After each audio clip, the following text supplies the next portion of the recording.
Nah, ini berkaitan dengan apa yang kita baca para hadirin. Kenapa Al-Lais bin Sa'ad tidak takut menginfakkan seluruh hartanya? Karena dia punya Allah. Dia yakin dia punya Allah. Justru semakin sering diinfakkan oleh Lais bin Sa'ad yang mungkin dahulu di awal kerjanya tidak sampai penghasilannya 1000 dinar tiap hari, tapi karena sudah menjadi ahli sedekah sampai di titik penghasilan tiap harinya 1000 dinar,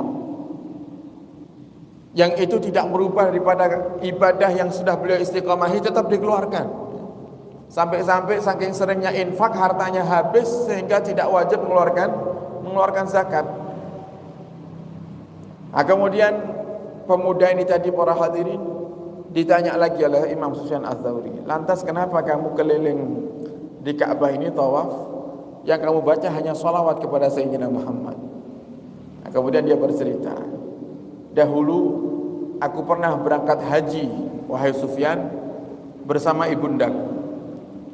Begitu sampai di depan Ka'bah, ibuku berkata kepadaku, wahai putraku, ibu kepingin masuk ke dalam Ka'bah. Ibu kepingin mendekat ke Ka'bah, yang tentunya itu adalah hal yang sulit wahai Sufyan.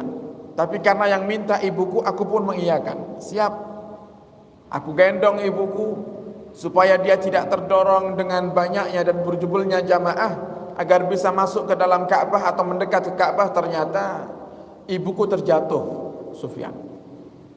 Ketika aku mau masuk ke Ka'bah atau mendekat ke arah Ka'bah, dengan banyaknya kaum muslimin yang sedang menjalankan tawaf, akhirnya ibuku terjatuh. Yang ketika itu ada memar di perut ibundaku yang menjadikan beliau sangat kesakitan sekali. Yang tidak lama dari itu ibundaku meninggal dunia.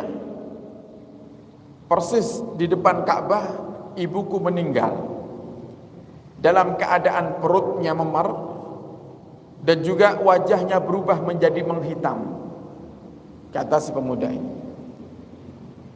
Kemudian aku berkata sambil aku mengangkat tanganku, aku berkata, ya Allah, apakah seperti ini yang kau berikan kepada hambamu yang hendak menjalankan ibadah kepadamu ya Rabb? Tidak lama daripada kalimat yang aku ucapkan wahai Sufyan, tiba-tiba datang seorang laki-laki dengan jubah putih, dengan wajah yang bersinar, tampan sekali, menghampiri ibundaku, kemudian diusap perutnya ibundaku tadi itu.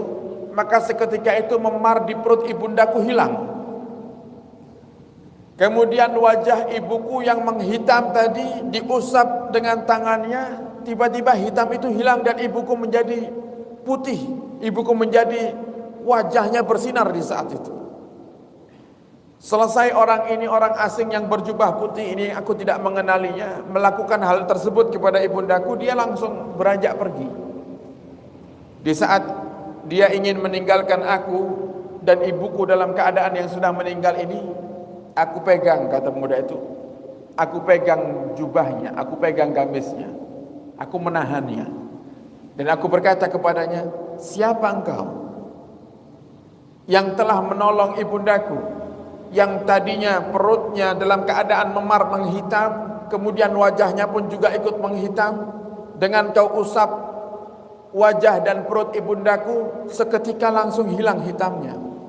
Sebenarnya siapa kamu?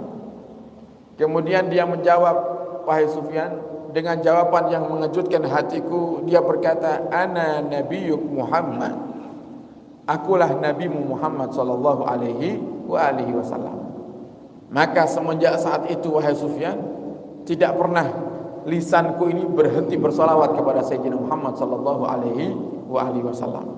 Jadi ini kisah satu pemuda yang tidak pernah meninggalkan salawat kepada Sayyidina Muhammad. Berhenti salawat hanya di saat menjalankan salat 5 waktu, atau di saat menjalankan kewajiban, dan di saat istirahat. Selagi tidak ada kegiatan, tidak ada satu kewajiban yang melibatkan lisan, maka lisannya selalu membaca salawat kepada Sayyidina Muhammad sallallahu alaihi wasallam. Nah, ini kisah luar biasa bagaimana Nabi kita Muhammad itu perhatian kepada umatnya dan sangat cinta kepada umatnya, sehingga wajib bagi kita untuk mengingat Nabi kita Muhammad sallallahu alaihi wasallam.